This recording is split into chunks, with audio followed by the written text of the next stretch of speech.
Chenaille et je fais partie de BGE.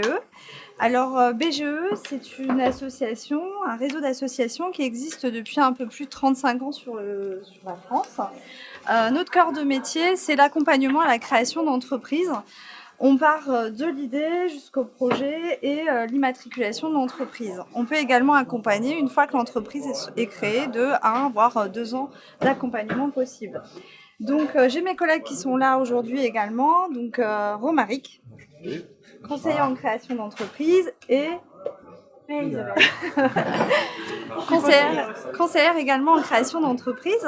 Je vous explique un petit peu comment on souhaite fonctionner ce soir pour que ce soit ludique et qu'on puisse surtout échanger à la fin du café. Déjà, qui veut des cafés? On a un café, 2, 3... Un thé. Et un thé. Ok. Comment on va fonctionner? Aujourd'hui, le thème, c'est le financement. Et sur le financement, on va travailler toute une partie qui est autour du projet. On va jouer. Voilà, vous faire jouer pendant un café.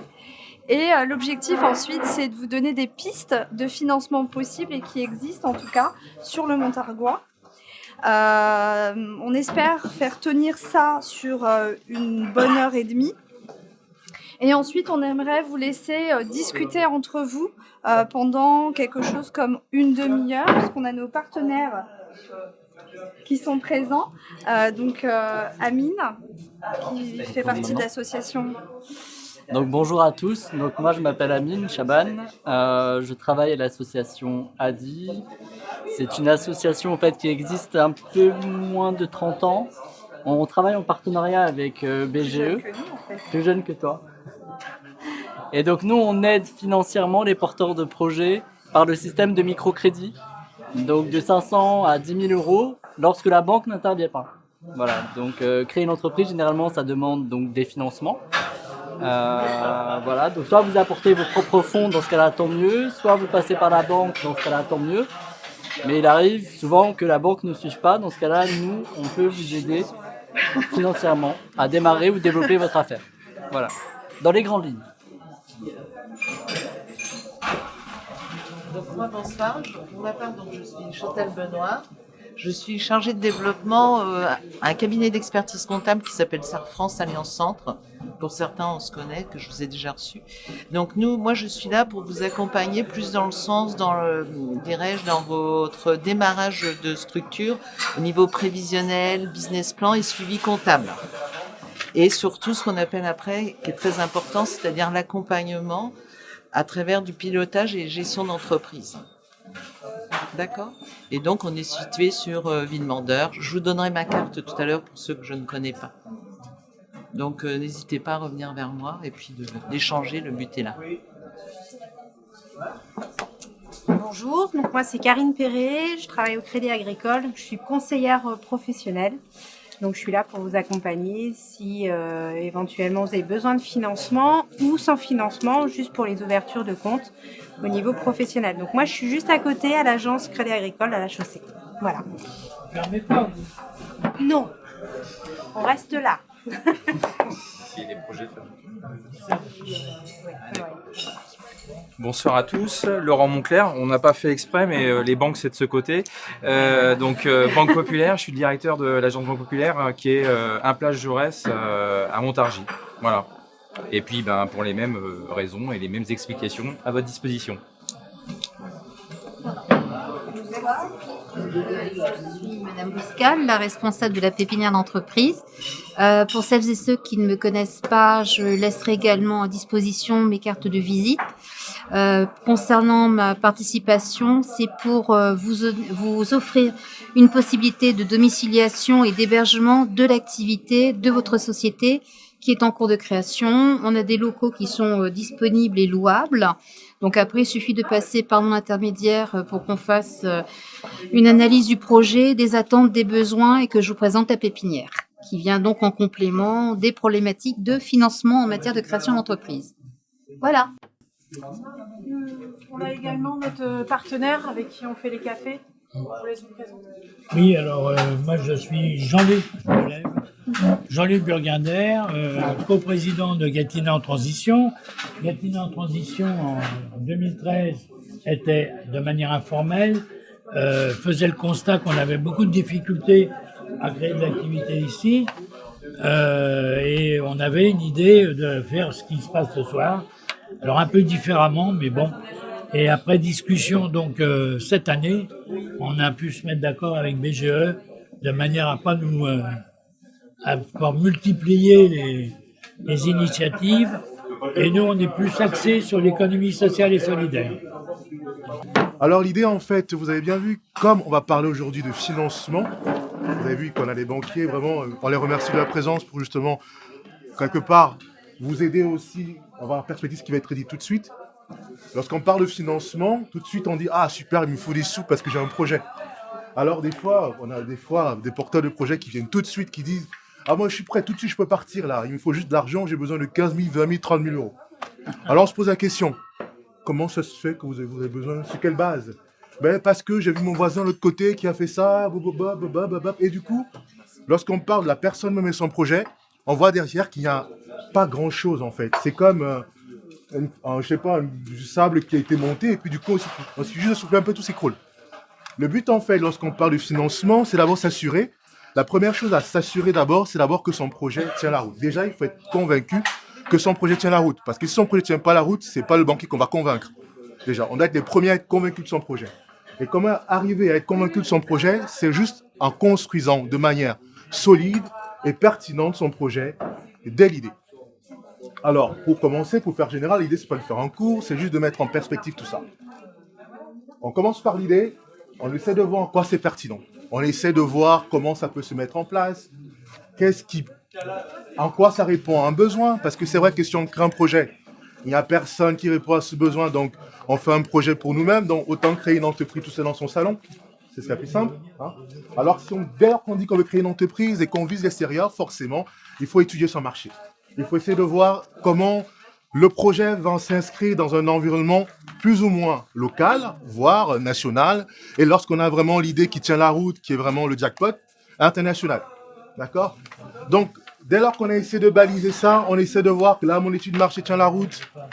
C'est peut-être possible à travers peut-être un petit sondage, passer auprès des gens que l'on connaît, en essayant un peu de trouver l'information sur Internet. Oh, chose très importante, en s'assurant que notre projet est réglementaire aussi, parce que on peut créer des projets qui ne sont pas forcément légaux, entre guillemets. Et donc, du coup, on n'a pas le droit d'ouvrir parce que tout simplement, ce n'est pas une activité économique. D'un point de vue purement définition de l'INSEE. Hein.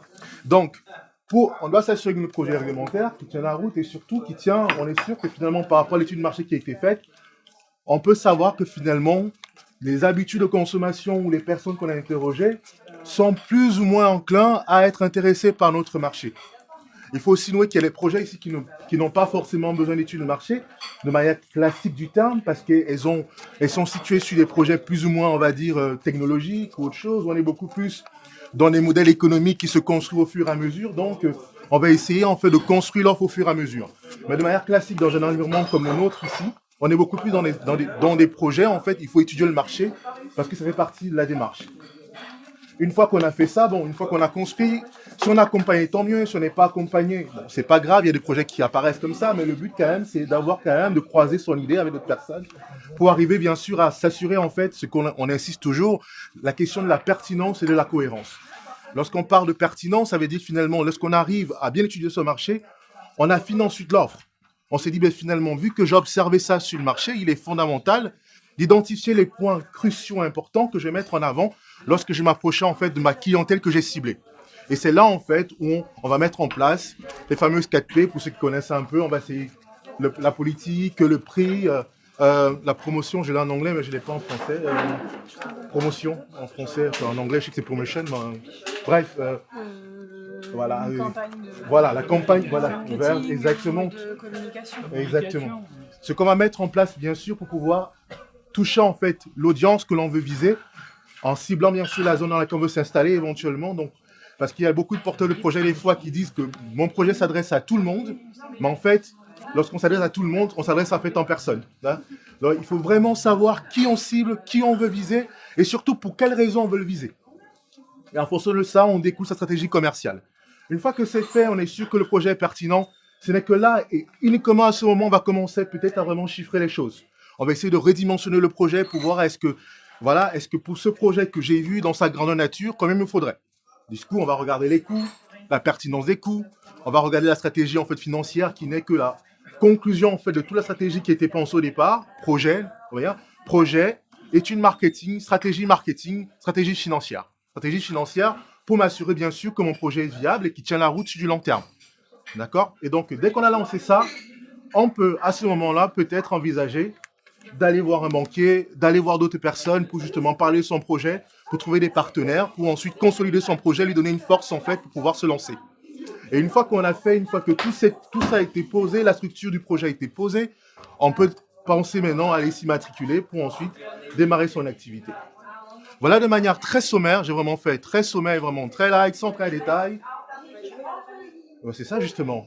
Une fois que pour ne pas être devant, il s'agit maintenant de pouvoir voir tout ça par le jeu. Parce que lorsqu'on est plusieurs là, si je fais un cours littéral, voilà, c'est ça la création. Je suis sûr que d'ici 15 minutes, tout le monde va demander un café pour ne pas entrer dedans. On va essayer de faire simple, on va juste jouer. Au moins, si on sait qu'on sera un peu activé. Je mets 2 plateaux et on fait 2 équipes. Oui, je pense que ce sera plus simple. Ouais. Ok. Du coup, on va prendre 2 plateaux, vous allez voir. Je pense que je suis là à présenter le jeu. Ce sera plus simple. Oh, je sais pas. Ouais. Ça s'appelle le jeu de la création. Je sais pas comment ça s'appelle ce jeu. Moi, c'est un jeu, je découvre. En fait, ça reprend exactement ce que vient de vous expliquer Romaric. L'objectif de ce jeu, c'est pour vraiment prendre dans sa globalité le financement. Ce n'est pas qu'une demande de financement, c'est tout le travail qui est effectué en amont. C'est prendre sa globalité, les besoins, les ressources, tout le travail et le parcours de la création d'entreprise. C'est que le parcours sur le PowerPoint. Donc du coup, le jeu se présente comme suit. Est-ce que tout le monde voit? Ouais, je veux bien. Vous avez en fait un plateau. On l'a fait sous forme de jeu parce que c'est plus sympa. Et puis en fin de journée comme ça, c'est quand même beaucoup plus sympa à jouer. Vous avez en fait, ça démarre à l'envers. Vous allez me dire, mais attendez, mais parce qu'on commence par en bas. Vous avez l'idée. Par quoi on démarre une idée d'entreprise? Par la motivation, par les choses qui nous tiennent à cœur, les passions, etc. L'objectif n'est pas de s'attarder sur cette partie-là, on n'est pas sur un café autour de l'idée de création d'entreprise, mais bien du financement. La deuxième partie, je ne vous en dis pas plus, c'est à vous de chercher. Parce que vous l'a dit et vous l'avez dans vos PowerPoint, vous pouvez tricher. Hein. Et l'objectif, c'est de monter jusqu'au financement et l'immatriculation. En fait, sur ce plateau-là, vous avez tout le parcours de la création d'entreprise sous forme de jeu. Vous avez des aimants. Ouais, j'en ai pas assez. Vous avez des aimants que je vais vous laisser en fait pour jouer justement et mettre. Allez-y. Merci beaucoup. Et du coup, je vous laisse coller les aimants. Oui, c'est un jeu plutôt sommaire, mais ça nous permet en fait de comprendre tout le cheminement avant la demande de financement. L'équipe 1, l'objectif c'est de finir. Le premier qui finit, il gagne un café. Ouais. Mais des fois ça fait du bien de jouer. Tout ça pour ça, je peux pas. Des bonbons. Financement d'une création d'entreprise, je m'en vais. Je décale ça là. Ah, il y en a 3, ok. Du coup, je vous laisse démarrer. Ça va aller. Un plan de financement, les publicités, oui, je peux mettre. Ah oui, c'est bien sûr. C'est nickel. Transfert, bénéfices, trésorerie, tout ça, ça roule, hein, c'est la vie financière. Oui. Bah, ouais. Alors, ressources, ça, on a trésorière. Ça, impôts et taxes, charges, c'est bénéfices. Ouais, je vois rien. Il y a des charges quelque part. Achat et charges, pardon, c'est là. Charges financières. Célèbre charge financière.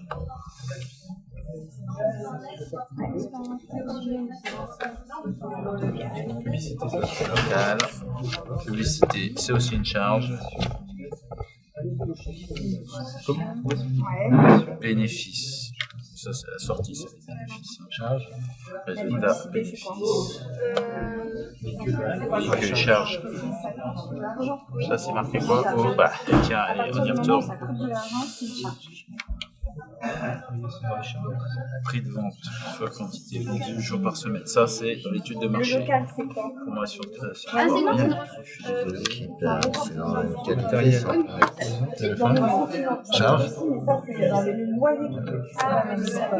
Le local, c'est Oui, après dans le matériel, le plan de financement. Ah oui, parce que là, il y a le plan de financement. Ah, les passions, c'est plus Ouais, les besoins, on a du matériel, on a attendez parce que là on a du besoin d'un local. Là, les loyers, ça c'est des trucs, mais on a besoin d'un véhicule. Enfin, éventuellement, de la publicité, du local. carburant, ça doit être quoi?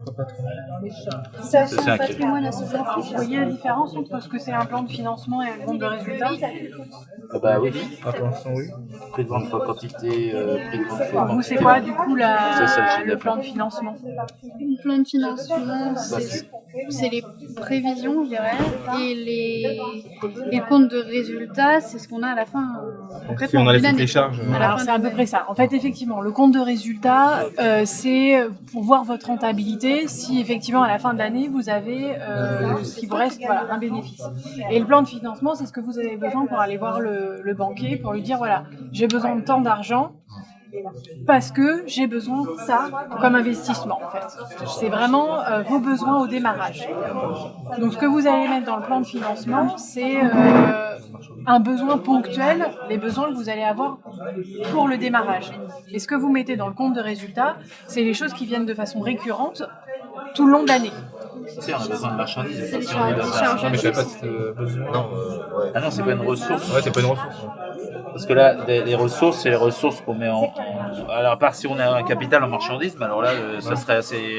Ça peut arriver. Vous pouvez avoir un apport en nature, effectivement, apporter du Oui, oui, matériel, tout à fait. apporter du stock, des choses comme ça. Les ressources, Ça c'est peut. simple, c'est de la trésorerie, des économies. Mais et après, là- effectivement, on est plus sur du financier. Là, j'étais avec quelqu'un qui a monté son entreprise et en fait, il avait racheté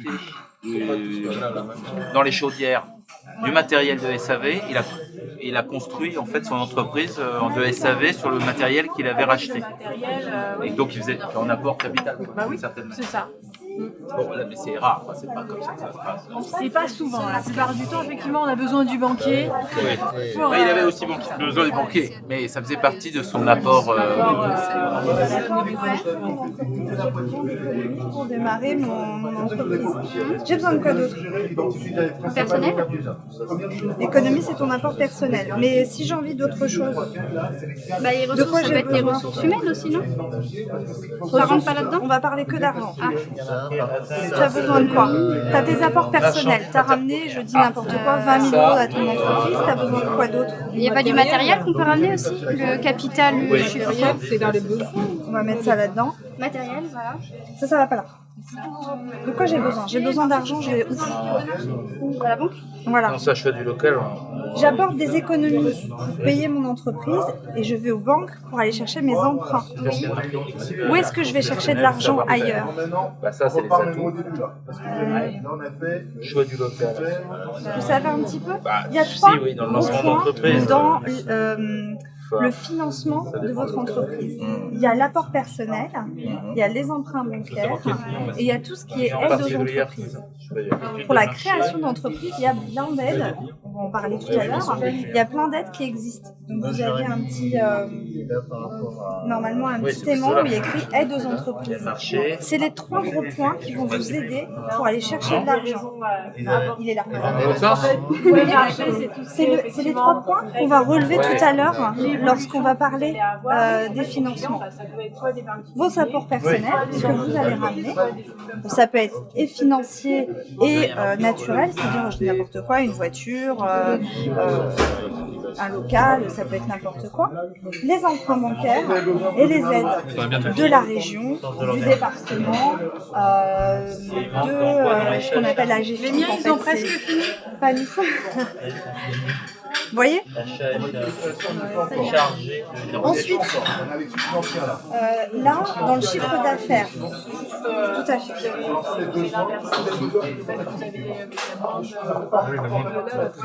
Trésorerie, ça va dans les besoins. J'ai besoin de quoi pour démarrer mon entreprise?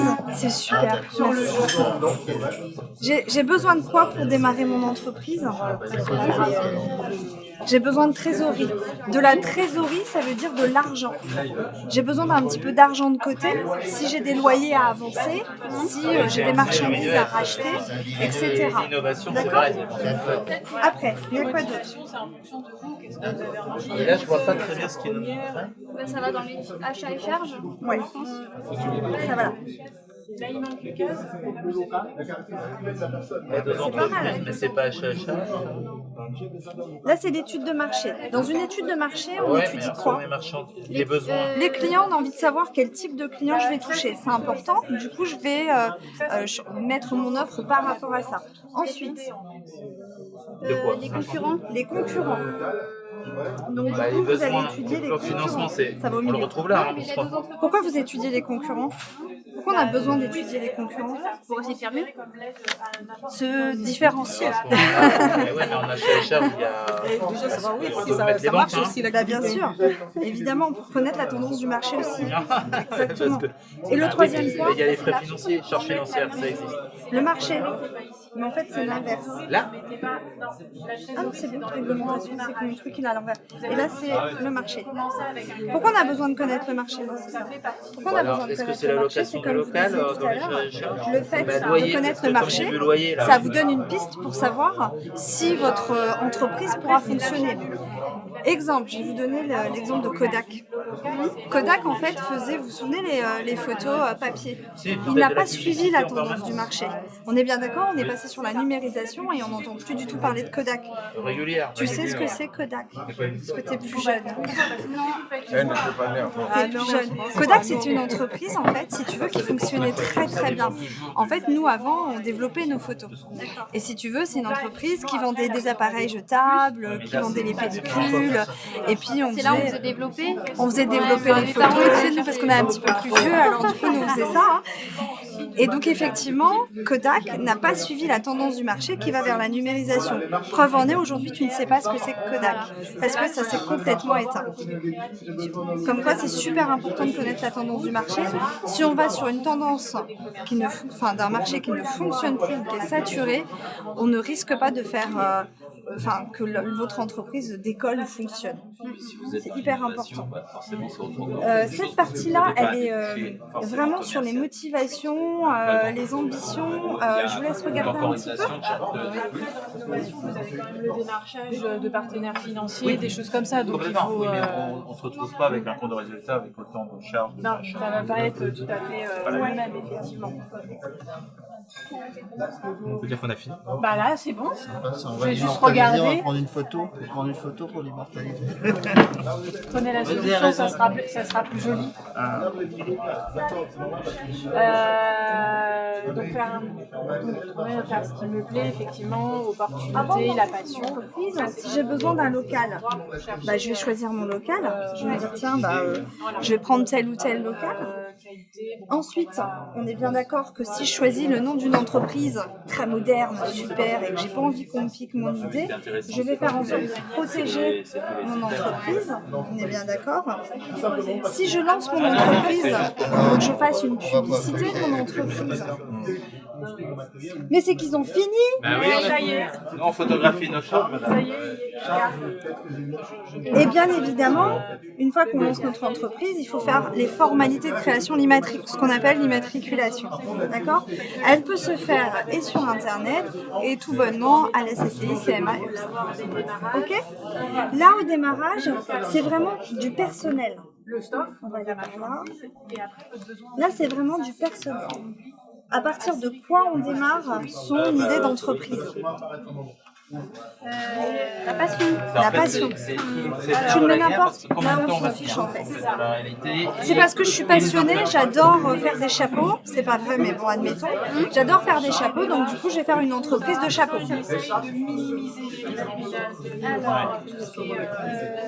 À partir de quoi? À partir de quoi?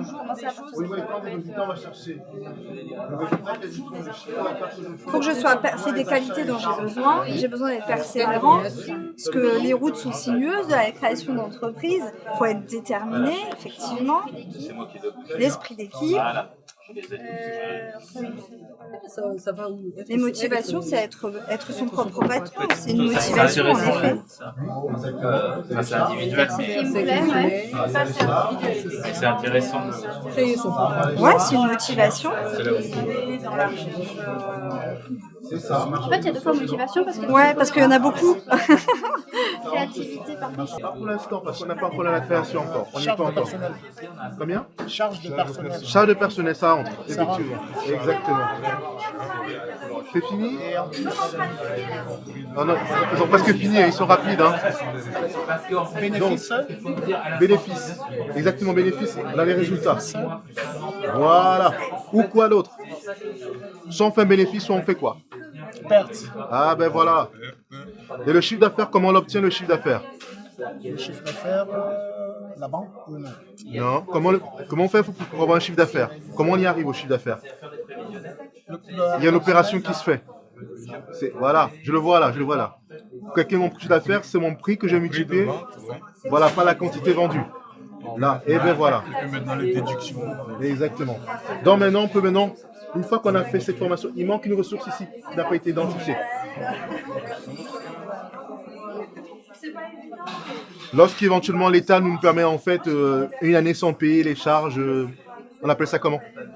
Exonération. Et voilà, donc vous trouvez soit exonération, soit aide. Je dis la réponse. Il doit avoir un truc. Non. Non, non, non.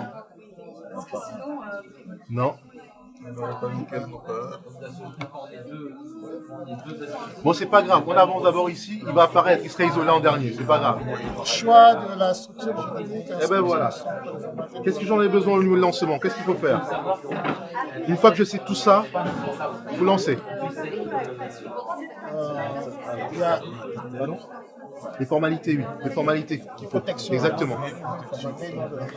Formalité de création. Et puis du coup, on va voir les deux qui sont en correspondance. Voilà, très bien. D'un côté, on a la formalité. On me dit comme ça parce qu'elles sont... Voilà, elles vont dépendre ici. Très bien. Comme ça. Et là, il manque les deux. C'est pas grave. Choix du local, très bien. Qui va croiser avec... On va dire... Est-ce qu'on met la publicité? Voilà, c'est là. Exactement. Parce que du coup, on est déjà prêt pour lancer. Vous voyez? Donc, il manque quelques éléments quand même. En fait, vous manquez, ces revenus, c'est pas encore dans le plan de financement. Dans le plan de financement, il manque quoi? Sinon, il y a encore des qualités que vous n'avez pas mis en fait là-bas. Au niveau, avez-vous le profit de l'entreprise? Voilà. Avez-vous le profil de l'entreprise? Qu'est-ce qu'il faut? Voilà, c'est ça. Sens de l'organisation. Voilà, on est dans le profil. Oui, se réaliser, changer de vie aussi. Motivation. Oui, bien sûr. Alors, il y a qualité et motivation. Dans ça rentre ça, les motivations. Donc là, c'est normalement, ça entre dans ici. C'est une troisième catégorie ici. Le dessin patrimoine à ses enfants, c'est l'initiative. Le goût de responsabilité. Le goût de responsabilité. Dans les motivations. Dans les motivations. Voilà. Augmenter ses revenus. Dans les motivations. Laisser un patrimoine à ses enfants. Dans les motivations. La passion aussi. La passion aussi. Oui, être son propre patron. Et qualité. Qualité. Est-ce que c'est ce que tu ici? En fait, qualité, c'était une sous-catégorie en fait. Donc normalement, il y avait 4 catégories. Il y avait motivation, qualité, d'accord. Et ensuite, vous avez comment trouver votre idée. Et ensuite, vous mettez uniquement les idées en bas. Comment trouver son idée.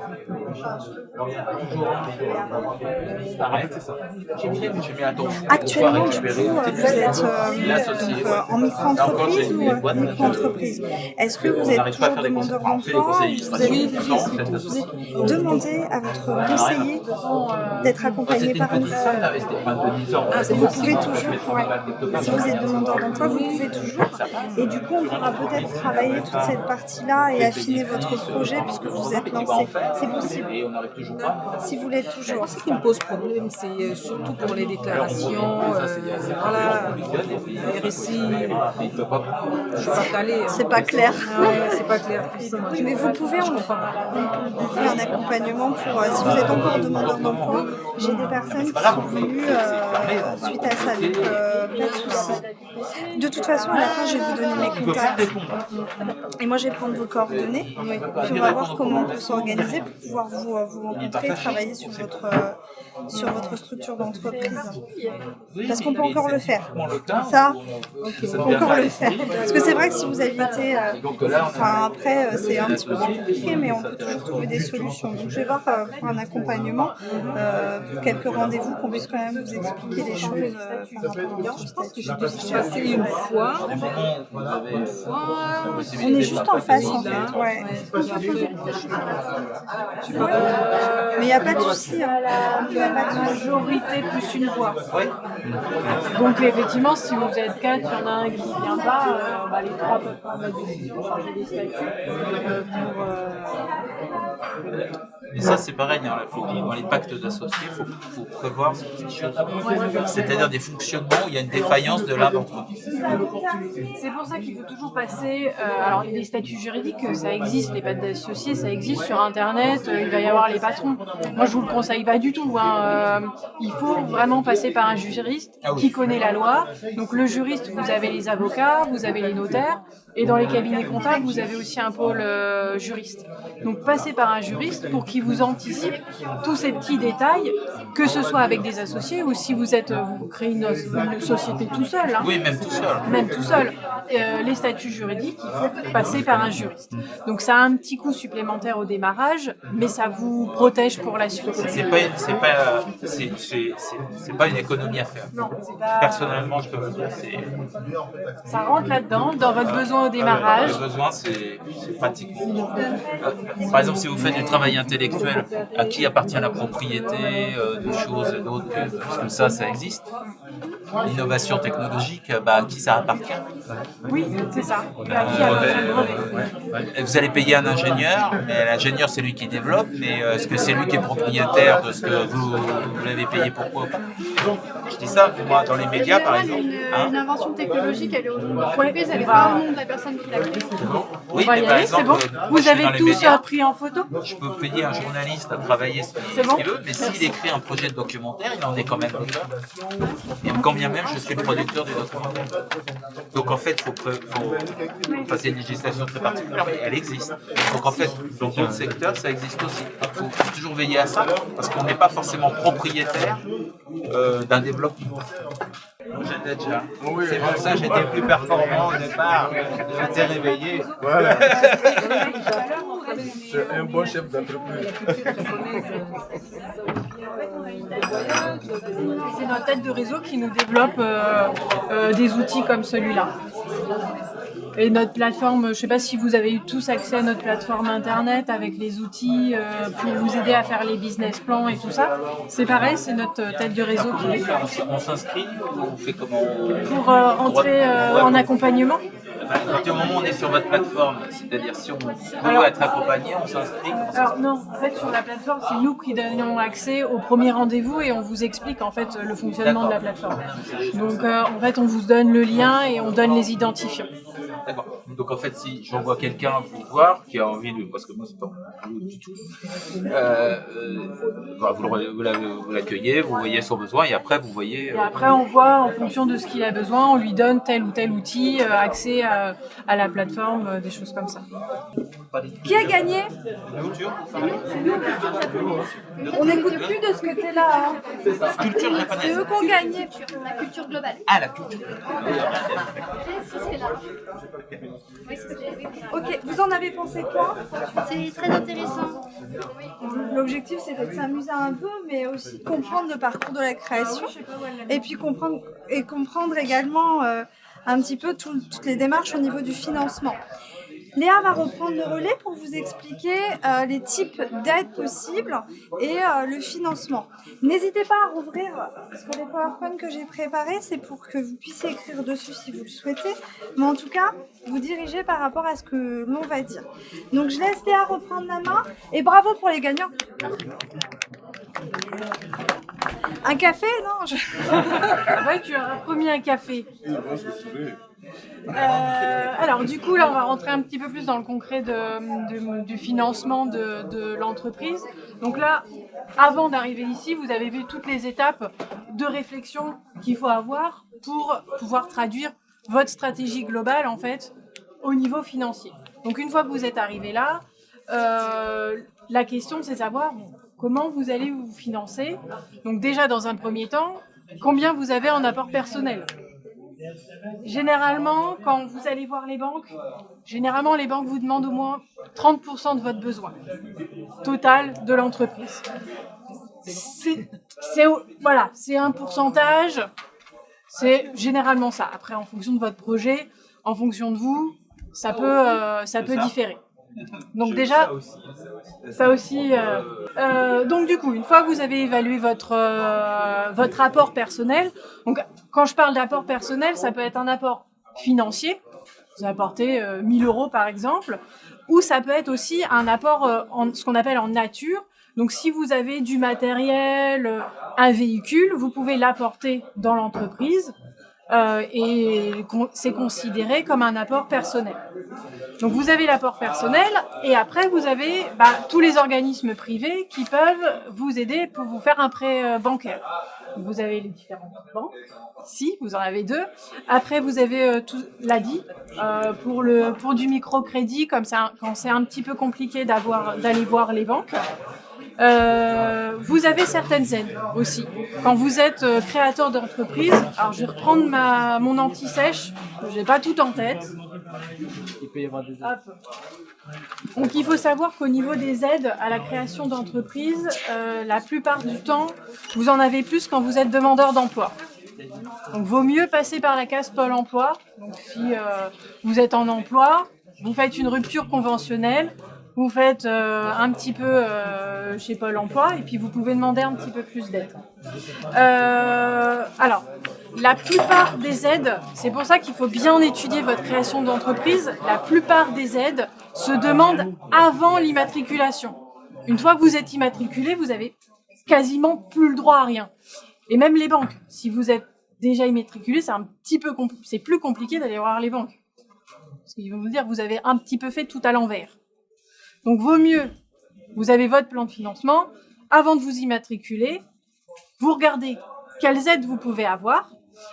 Du coup, vous avez tout ce qui est... je ne sais pas s'il y a des personnes ici qui sont reconnues travailleurs handicapés. Non, bon, c'est pas grave. Tant mieux. Effectivement. Donc, après, il faut savoir... Tant mieux. Après, voilà, il y en a, donc il faut savoir qu'en tant que personne reconnue travailleur handicapé, vous avez le droit à une subvention de la GFIP. Donc nous, on vous aide en tant que créateur d'entreprise pour vous subventionner. Alors, il subventionne que l'investissement. Il subventionnera pas la trésorerie. Oui. Voilà, le fonctionnement, la trésorerie, ils aident dans l'investissement. Du coup, vous pouvez demander cette aide, c'est auprès de la GFIP. Alors, il y a un dossier assez conséquent et administratif à faire. Nous, on est habilité à le faire. Donc, on vous aide là-dessus, il n'y a pas de problème. Et puis, on vous donne les modalités aussi, parce que bien sûr, il y a certaines choses à respecter. Donc, vous avez cette subvention. Après, au niveau subvention pure, il y en a 2. Alors, c'est les seules exceptions que vous pouvez demander après immatriculation. Donc, c'est tout ce qui s'appelle CAP solidaire, CAP création. Ça, c'est au niveau de la région. C'est la région qui vous subventionne. C'est généralement 1000 €. Vous le demandez et vous l'avez. Le temps d'instruction du dossier, c'est 1 an. Donc, c'est quelque chose qui prend du temps. Et comme c'est lié à la politique de la région, vous n'êtes pas forcément sûr de l'avoir. En plus, ça existe. Vous pouvez le demander, mais c'est vraiment quelque chose qu'il ne faut pas compter dessus. Si vous l'avez, ça vous fera un apport en plus. Voilà. Faut être clair, faut le savoir dès le départ. Après, vous avez tout ce qu'on appelle prêt à taux zéro. Donc, c'est des prêts d'honneur et vous n'avez pas d'intérêt dessus. C'est sous réserve d'avoir un prêt bancaire à côté. Donc, si vous n'avez pas de prêt bancaire, vous ne pourrez pas demander de prêt à taux zéro. Donc, c'est Initiative Loiret ou NACRE. NACRE. Ouais, c'est ça. Voilà.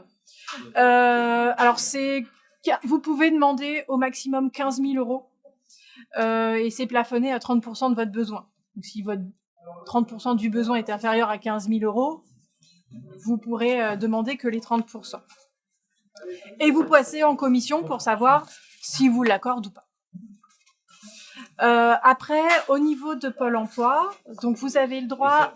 Ouais. C'est toujours avant l'immatriculation. C'est toujours avant l'immatriculation. Ça, vous n'y avez pas le droit. Il n'y a que le CAP. Il n'y a que le CAP après immatriculation. Vaut mieux, hein, parce que si on attend le CAP pendant un an, on n'est C'est pas ça. immatriculé. Là, effectivement, vaut mieux que vous le fassiez après. Du coup, oui, c'est très important, ça. Oui. Faites attention aux subventions avant immatriculation. Alors, vous parliez du NACRE, mais d'un point de vue départemental, ça s'appelait comment? Alors, c'est Initiative Loiret, l'association qui porte le NACRE. Ah, c'est la même chose en fait. C'est Oui, Initiative Loiret qui porte. Ah, il y a 2 enveloppes. C'est 2 enveloppes, mais c'est la même chose. C'est la même chose. D'accord. NACRE plus Initiative Loiret cumulé, c'est 15 000 euros. Juste le NACRE, c'est plafonné à 8 000. Non. Mais bon, ça annule après. Après, au niveau de Pôle emploi, pour les aides, vous avez l'ACRE. Donc l'ACRE, A2CRE. C'est une exonération partielle des charges sociales. Donc, pour la micro-entreprise, pendant 3 ans, vous pouvez être exonéré partiellement, ouais, de charges sociales. Et c'est progressif en micro-entreprise, en fait. Donc, plus vous rentrez, la première année, vous payez moins, deuxième année, vous payez un peu plus, troisième année, et puis après, la quatrième année, vous passez sur le taux plein. Pour les gens qui se mettent en Ça, auto-entrepreneur. c'est micro-entrepreneur. Micro-entrepreneur, pas auto-entrepreneur. Alors, en fait, ça revient au même. c'est la même chose. Oui, c'est la même chose. En fait, les 2 statuts juridiques ont été fusionnés. Donc maintenant, on appelle ça... C'est juste. Mais c'est la même chose. L'auto-entreprise est toujours restée dans le langage courant. Mais juridiquement, ça n'existe plus. Ça devient la micro-entreprise. Ça devient la micro. Du coup, ça, c'est pour la micro. Pour les autres statuts juridiques, vous y avez aussi le droit, mais c'est 1 an. L'exonération partielle des charges sociales. C'est toujours la CCRE? Ouais, c'est toujours ça. D'accord. Alors, il faut faire attention, il ne faut pas confondre le NACRE, l'ACRE. Alors, je vais vous en rajouter un 3e. Attendez, j'ai pas fini, oui, vas-y. En fait, ils n'avaient pas assez de... C'est ça, de lettres. Donc le N, le A, le C, et le R et le E sont utilisés dans tous les sens. Donc, je vous en rajoute un 3e, c'est l'ARS. Quand je vous dis. Et là, c'est A-R-C-E. ARCE. A-R-C-E. C'est ça. Les statuts juridiques, c'est pas avec les comptables qu'il faut voir ça ou avec les assurances plutôt Après, pour les statuts juridiques, nous, on peut vous expliquer les différents statuts juridiques qui existent. Après, en fonction effectivement. Comptable, normalement, ou les assurances Non, c'est au porteur de projet. C'est ça. Un statut avec plus ou moins de conseils. Voilà. C'est vous qui devez prendre la décision en sachant qu'après, chaque type de statut présente ses particularités, que ce soit dans le système de protection ou dans le système de réalisation par rapport au chiffre d'affaires ou par rapport à aux impositions ou aux charges auxquelles vous pouvez être assujetti, ou à la manière de protéger son patrimoine privatif également et le dissocier du professionnel. Ce qu'il faut savoir, c'est que c'est le porteur de projet qui doit avoir, on va dire, une vision. Après, la sensibilisation et les compléments d'information, vous devez aller chercher les informations auprès des professionnels que sont ou tantôt le comptable ou un organisme bancaire ou un organisme d'assurance. Après, il faut garder quand même, vous, votre capacité de prise de décision, puisque c'est vous qui allez prendre l'option de vous dire, je fais mon projet pour qu'il soit calibré, c'est moi qui vais faire le choix d'un statut juridique, voyez-vous. Parce que si vous êtes, excusez-moi, monsieur, dame, mais si vous êtes dépendant de quelqu'un pour prendre ce type de décision qui est la base même, parce que l'identité juridique ou le statut juridique de votre société, c'est, on va dire, vraiment l'ADN ou la vision de ce que vous allez porter comme projet économique. Ce choix-là, il n'y a que vous qui devez pouvoir le faire en étant le plus éclairé possible. C'est de la collecte d'infos que vous allez faire. C'est ça. Le choix final reste à vous. Après, vous avez le comptable. Nous, on peut vous expliquer les différents statuts juridiques qui existent et puis vous aiguiller en fonction de vous, en fonction de votre vie personnelle et du chiffre d'affaires que vous voulez faire, vous aiguiller sur le meilleur statut juridique. Mais après, effectivement, la personne qui prend le choix, c'est vous en tant que chef d'entreprise. Après ça, du coup je rebondis dessus, au niveau du statut juridique, les créateurs d'entreprise, c'est la première question que vous avez. Quand vous venez en accompagnement, quel statut juridique est le meilleur pour moi? Ça, il faut savoir que au départ, on va pouvoir vous expliquer ce qui existe, mais on va pas pouvoir vous dire tout de suite, vous c'est sûr vous immatriculerez en micro ou c'est sûr que vous ferez une société. Ça, on pourra pas vous le dire. C'est vraiment quelque chose qu'on acte qu'une fois on a le prévisionnel financier de fait, en fait. Une fois qu'on connaît les chiffres, une fois qu'on sait quel montant de chiffre d'affaires vous avez, on peut vous dire, oui, là vous rentrez dans les seuils de la micro ou là pas. Donc c'est vraiment quelque chose, c'est qu'on acte en tout dernier, le statut juridique. Il est possible de changer son statut juridique après, par la suite? Ouais, il est possible de le changer, après il faut repayer. Mais c'est possible, ouais. Parce qu'il n'est pas facile de savoir son chiffre d'affaires à l'avance. C'est pour ça qu'on fait un prévisionnel financier.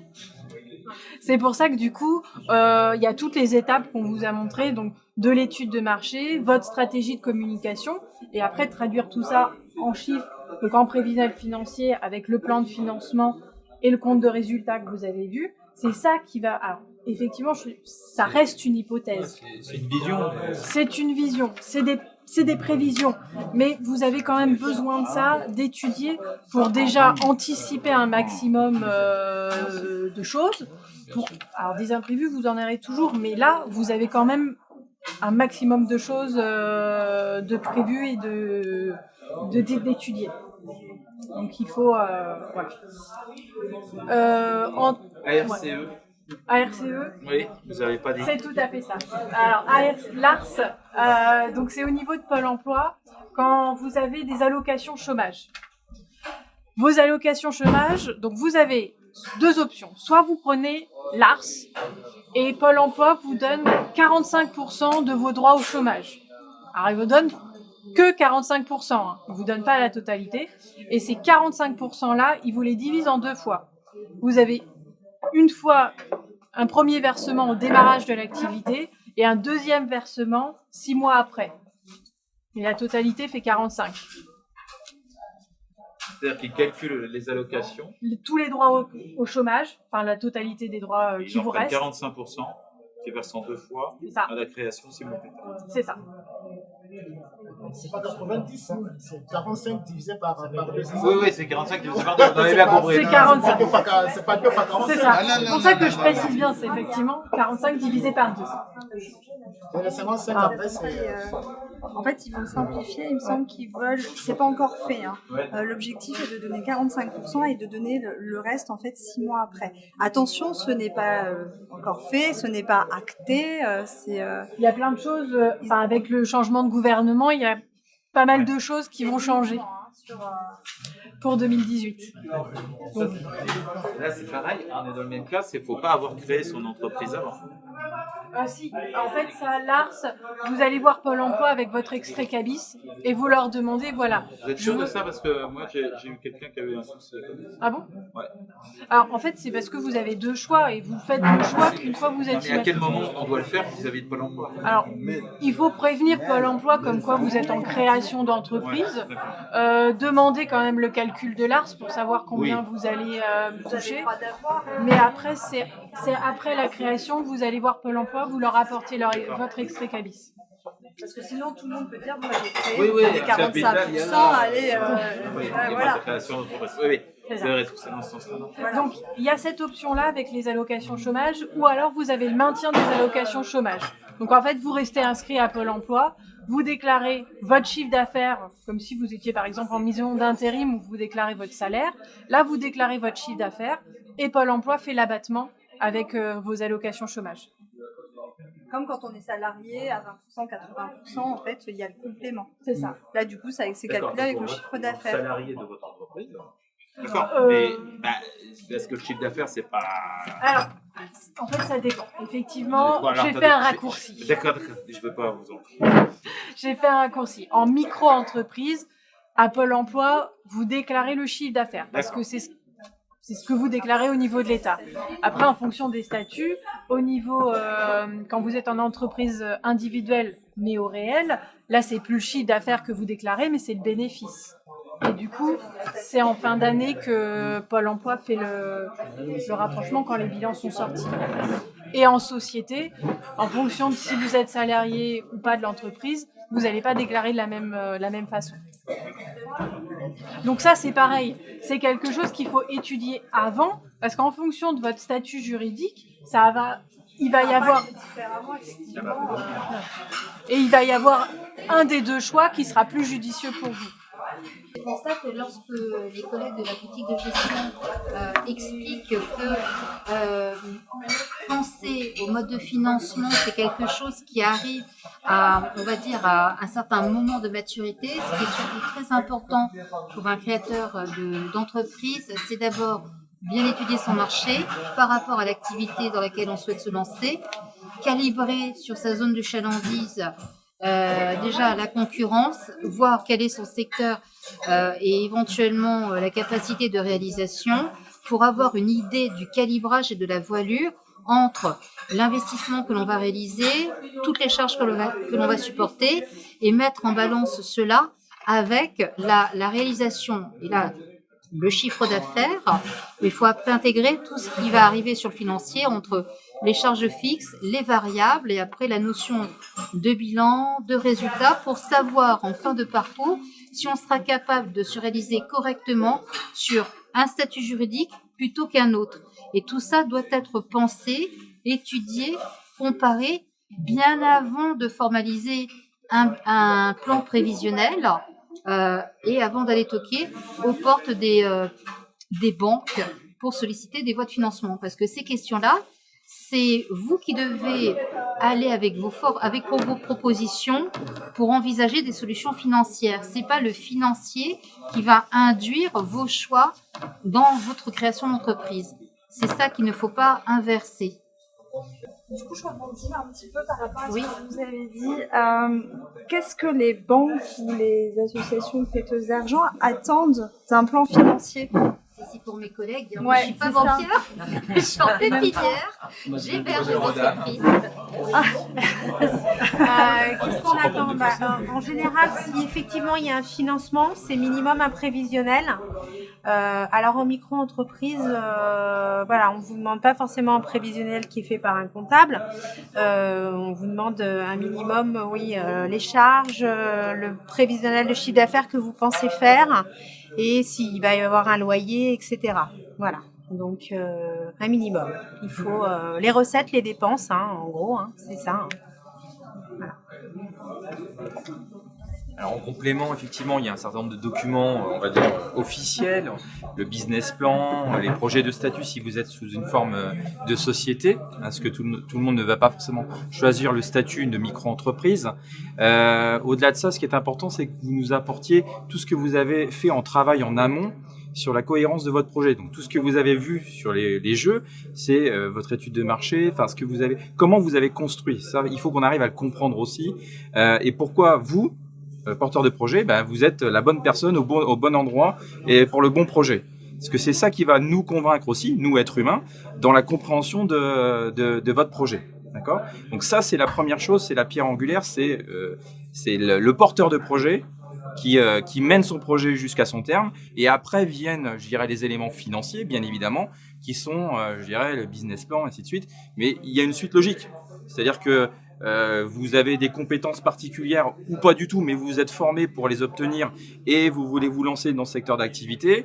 Vous avez réfléchi à la concurrence, c'est ce qu'on disait. Vous avez réfléchi à votre lieu d'implantation, c'est ce qu'on disait. Vous avez regardé tout ça et derrière, il en découle des charges, des espoirs, de chiffre d'affaires et tout ça. Après, ça se traduit dans les chiffres et on aboutit à un résultat ou, je dirais, une capacité d'emprunt. Et à partir de là, nous, on valide ou on valide pas votre cheminement en disant oui, c'est cohérent, il y a une cohérence économique, il y a une cohérence dans le projet, il y a une cohérence de faisabilité et derrière, on valide, je dirais, le financement sur la base de ce que vous avez construit. Voilà un peu comment très succinctement, on peut résumer les choses. Voilà. En gros, plus votre dossier sera étoffé et ça agit aussi sur le fait qu'on ne demande pas forcément 30% d'apport. Ça peut varier à la baisse, effectivement, si votre dossier est bien ficelé. Voilà, si vous avez bien réfléchi avant et si vous avez fait une bonne étude avant. Non, je pense qu'ils sont pareils. Ils sont plus durs, c'est ça? Ah oui, c'est vrai, je suis d'accord, ils sont plus durs. La finalité, c'est pas la conclusion du business plan. Alors, c'est ça, normalement, qu'on va présenter aux banques. Normalement, c'est la BGE qui vous l'envoie directement. Parce que vous devez prendre quand même le temps de l'étudier aussi, les business plans. On ne vient pas comme ça, voilà, mon business plan, c'est moi qui vous l'apporte. Non, c'est d'abord la BGE qui va vous l'envoyer.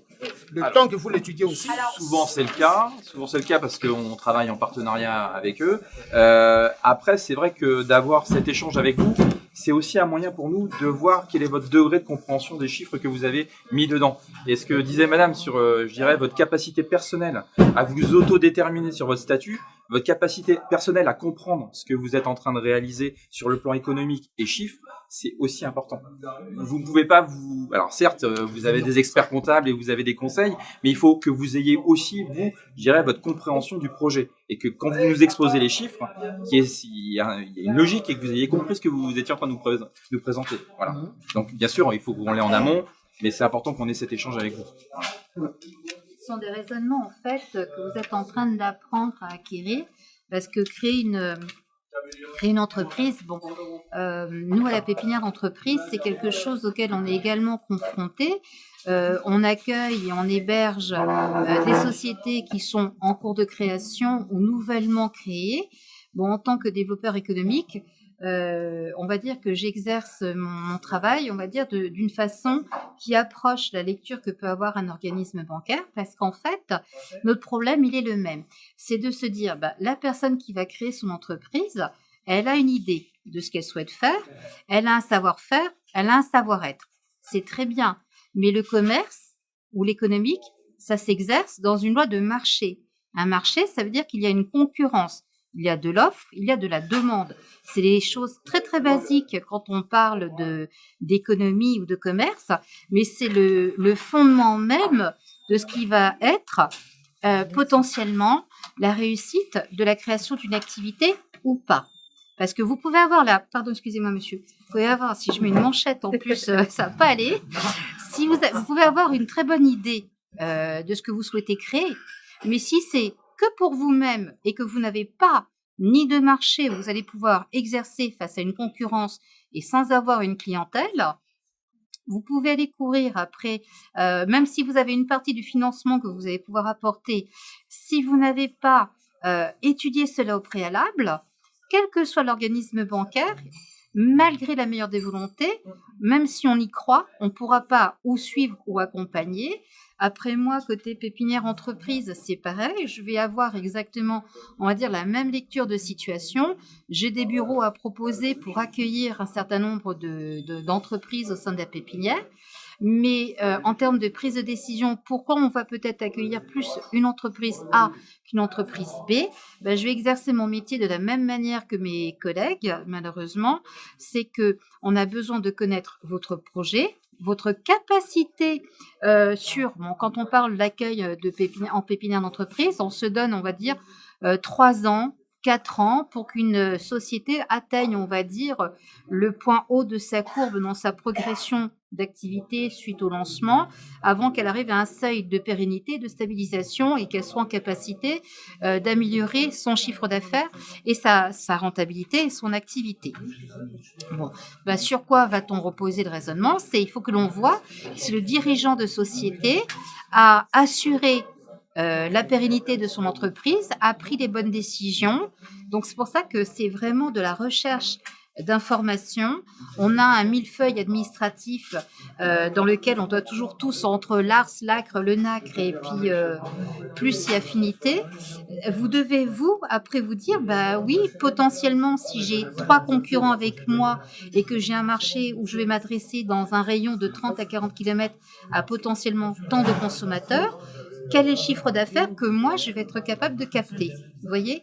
Et que ce soit une petite entreprise micro ou une SAS, une SASU, une SARL ou que ce soit dans d'autres secteurs économiques, celui du commerce également, entre le commerce traditionnel, la moyenne, la petite, la moyenne et la grande distribution, tout le monde doit être dans cette même dynamique et cette même problématique. C'est quelle est ma capacité à prendre une décision, à stabiliser le fonctionnement de ma société et ne pas mettre en danger ma société parce que je n'aurais pas calibré ou mon fonctionnement ou mon investissement. Et en fait, ce qui est très important, et ça, un organisme bancaire, c'est en général ce qu'il vous apprend à faire, ou votre comptable, c'est ce qu'il va vous apprendre à faire, vous ne devez pas totalement dépendre de... C'est pas bien ce que je dis, mais vous ne devez pas totalement... Excusez-moi, hein, Madame Benoît, mais vous ne devez pas, vous ne devez pas totalement dépendre de votre comptable. Moi, j'ai un côté Don Quichotte comme ça, mais vous devez être capable, justement, d'insuffler, vous, vos choix, et de demander un conseil qui va venir confirmer ou infirmer ce que vous souhaitez faire. Et après, armé de ce conseil, vous pouvez dire, je vais faire une décision, et oui, je peux aller toquer à la porte d'un organisme bancaire parce que je sais exactement et pourquoi j'ai besoin de cette somme d'argent et comment après je vais la découper, la morceler et l'utiliser. C'est en fait beaucoup de travail de stratégie commerciale, de marketing et de l'analyse juridique et financière. Vous avez parfois un parcours de 9, 12 ou 15 mois, mais ce n'est pas grave. De même qu'on a des sociétés ou des porteurs de projets qui n'aboutissent. Ce n'est pas une course où on doit aboutir en l'espace de 3-6 mois. Il y a un degré de maturation et il y a des fois, on est obligé de redimensionner la voilure de son projet. Ce n'est pas un aveu d'échec ou ce n'est pas un constat d'échec. Ce n'est pas une fin en soi. C'est au contraire une prise de décision éclairée parce qu'on va faire le choix de revoir, de redimensionner. Il y a des porteurs de projets qui sont souvent amenés à refaire leur business model ou leur business plan parce que à un moment donné, l'organisme bancaire, il sert de sonnette d'alarme. Vous êtes sûr que vous allez avoir pas trop de concurrence, vous êtes sûr que vous allez avoir de la réalisation dans votre chiffre d'affaires. Et il y a des fois où il faut repartir vers le comptable pour redimensionner sa société et évoluer. Voilà. Et évoluer dans son... et évoluer après dans le calibrage de sa société. C'est ça qu'il faut vraiment apprendre à faire pour pas après vous planter et aller toquer à la bonne porte. Aussi, il faut repartir vers le comptable. C'est qu'on dépend aussi quelque part de ce comptable-là aussi. Parce qu'il faut repartir. Oui, c'est pas un partenariat.